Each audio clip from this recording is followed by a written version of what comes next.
جب میت کو قبر میں رکھا جاتا ہے تو اس پہ کیا بیتتی ہے. ایک اچھا آرٹیکل تھا, مضمون بڑا جامع بھی تھا.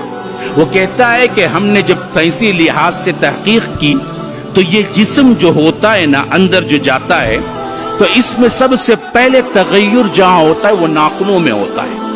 ایک دن ایک رات کے اندر ناخن جھڑنا شروع ہو جاتے ہیں, اور پھر اس کے بعد اندر سے باڈی پکنا شروع ہوتی ہے, اور 3 دن نہیں گزرتے ہیں باڈی پوری کی پوری پک کے ایک ہی جگہ ہوتی ہے جہاں پھٹنے کے لیے اس کے لیے راہ ہوتی ہے, وہ پیٹ ہوتا ہے, اور پیٹ پھٹ جاتا ہے.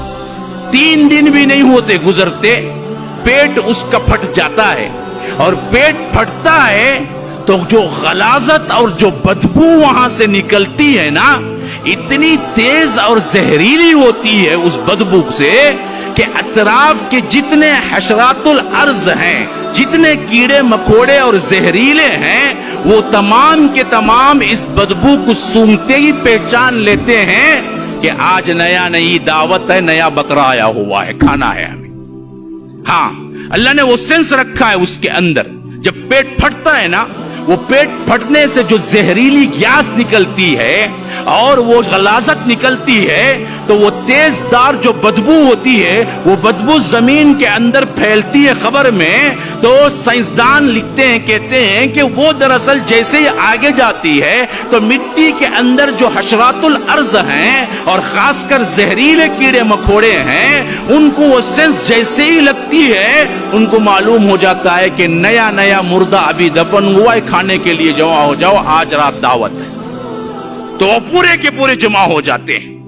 پھر اس کے بعد وہ ایسے کھاتے ہیں انسان کے جسم کو, ہڈیاں باقی رہ جاتی ہیں, اور یہ ہڈیاں بھی پھر چند دن کے بعد چٹکنے لگتی ہیں, الگ الگ جوڑ الگ ہونے لگتے ہیں.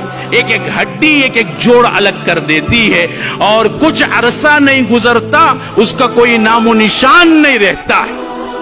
یہ حالت ہو کر رہنے والی ہے ہر کسی کی. تمہارے جسم کو تم نے آرائش و زیبائش کے لیے اللہ سے ناراضگی اختیار کر لی, حرام کاری اختیار کر لی. ہاں, جو روز روز اللہ کے رسول کی سنت کو گٹر کے نالیوں میں بہاتے ہوئے نہیں ڈرتے, شیونگ اٹھتے ہی شیونگ کرتا بدبخت. اللہ کے رسول کو یہ چہرہ دیکھنا تک پسند نہیں تھا.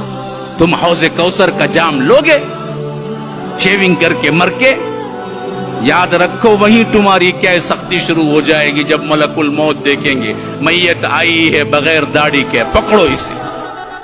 نشانی تو لے کے نہیں آیا. ایک ہی تو عمل, ایک ایسا عمل ہے نا جی جو نامہ اعمال میں نہیں تمہارے ساتھ آتا ہے. باقیہ سارے عمل تو نامہ اعمال میں آتے ہیں. ایک عمل وہ ہے جو تمہارے ساتھ آتا ہے, وہ ہے داڑھی. داڑھی لے کے جاؤ گے تو کم از کم کیا ہے, ملائکہ جیسے دیکھیں گے پہچان لیں گے کہ یہ دراصل رسول کا امتی آیا ہے. لیکن ہم نے تو اس کا بھی لحاظ نہیں رکھا.